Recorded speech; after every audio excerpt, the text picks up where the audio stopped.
Olá, hoje vamos seguir a narrativa do capítulo 5 de Xadrez Vitorioso Estratégias. É um livro do Yasser Seirawan e do Jeremy Silman. Isso mesmo. E o tema central é, bem, aquela batalha clássica, não é? Peças menores, bispo contra cavalo. Qual é a superior? Vamos ver como é que o capítulo conta essa história. A nossa missão aqui é tentar perceber a lógica por trás do valor destas peças. Porque vai muito além dos 3 pontos que toda a gente fala, certo? Exato. Esse valor de 3 pontos é só um guia muito básico. Uma referência só. Sim, uma referência. O capítulo 5 foca-se mesmo em mostrar como a estrutura de peões, a natureza da posição, tudo isso pode fazer uma peça valer, muito mais que a outra. É uma exploração mesmo da estratégia posicional. Ok, então, por onde é que o capítulo começa essa narrativa? Pelos bispos, imagino eu. Com aquela capacidade deles de controlar grandes áreas, as diagonais. Sim, começa por aí. O capítulo diz logo que o bispo, ele adora posições abertas. Claro. Quanto menos peões a bloquear as diagonais, melhor para ele. E fica especialmente forte se os peões do adversário estiverem fixos em casas de cor oposta à dele. Porque aí ele ataca-los diretamente. Precisamente, tornam-se alvos fáceis. E a primeira grande lição estratégica que o capítulo apresenta nisto é muito clara. Não deixe-se o cavalo inimigo arranjar um bom posto avançado. Um buraco, como se costuma dizer. Isso, um buraco, uma casa segura. Porque um cavalo bem posicionado, supera um bispo que esteja passivo, que não jogue. A prevenção aqui é fundamental. Interessante essa ideia da prevenção. Mas e se o cenário já está montado? Já temos o bispo contra o cavalo. Qual é o plano de ação que o capítulo, sugere? Deve ser algo sobre explorar essa necessidade de espaço do bispo, não? É isso mesmo. A segunda regra estratégica que descrevem é: se tens o bispo, força a abertura da posição. Abrir tudo. Sim, trocar peões, abrir colunas e, muito importante, as diagonais. É como libertar uma ave de rapina, estás a ver? Dar-lhes espaço para voar. Exatamente. O objetivo é maximizar o alcance do bispo, deixá-lo influenciar os dois lados do tabuleiro e, ao mesmo tempo, restringir o cavalo, que gosta mais de terreno fechado, né? E pontos de contacto mais próximos. Faz todo sentido. Criar o ambiente perfeito para a tua peça brilhar. Mas claro, a história tem sempre dois lados. E o cavalo? Quando é que ele vira o jogo? Quando é que se superioriza ao bispo? Aqui a narrativa do capítulo deve ficar, bem interessante. Sem dúvida. O cavalo, ele encontra o seu palco ideal nas posições fechadas, onde as diagonais longas do bispo, valem menos. Onde o bispo não consegue respirar. Exato. E o grande trunfo dele, e o capítulo repete isto várias vezes, é o tal posto avançado seguro. Aquela casa lá na frente. Sim, uma casa no território inimigo, muitas vezes na quinta ou sexta fila, onde os peões adversários não o conseguem atacar. A partir dali, ele controla casas vitais.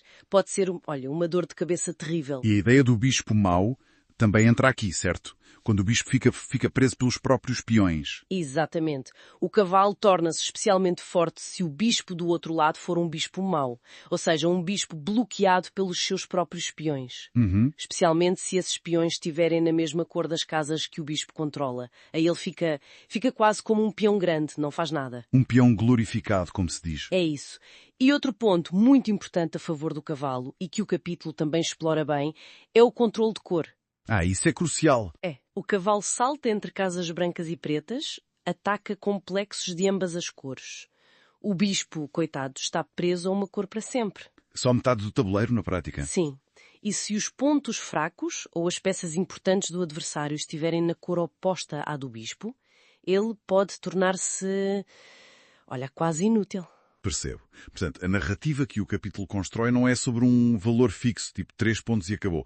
É sobre um valor dinâmico que depende totalmente do contexto do jogo. Exatamente. Estrutura de peões, linhas abertas, linhas fechadas, os tais postos avançados, são estes elementos que ditam quem é o protagonista nesta luta estratégica, não é? Correto. E é mais do que só avaliar a situação como ela está.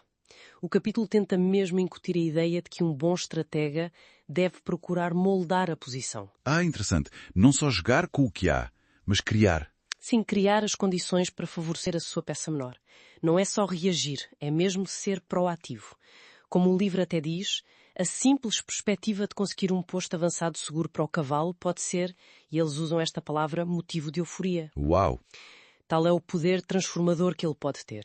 É como um clímax na narrativa posicional do jogo. Percebo. Então, o que retiramos desta análise detalhada do capítulo 5? Que, no xadrez, a compreensão profunda do potencial das peças, da dinâmica e a capacidade de manipular a estrutura do jogo, isso é muito mais importante do que decorar valores estáticos. A história de cada jogo acaba por redefinir o valor das peças, não é? Precisamente. A beleza está mesmo aí, nessa fluidez, nessa transformação constante.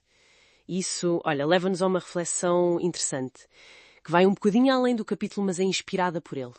Que seria? Considerando a flexibilidade do cavalo, essa capacidade de operar nas duas cores, de saltar obstáculos, de atacar de ângulos que ninguém espera, a imprevisibilidade dele. Exato. Será que em posições mais complexas, sabes, aquelas ainda não muito definidas, onde a narrativa estratégica ainda está tipo em aberto, será que o cavalo não tem inerentemente um potencial latente maior?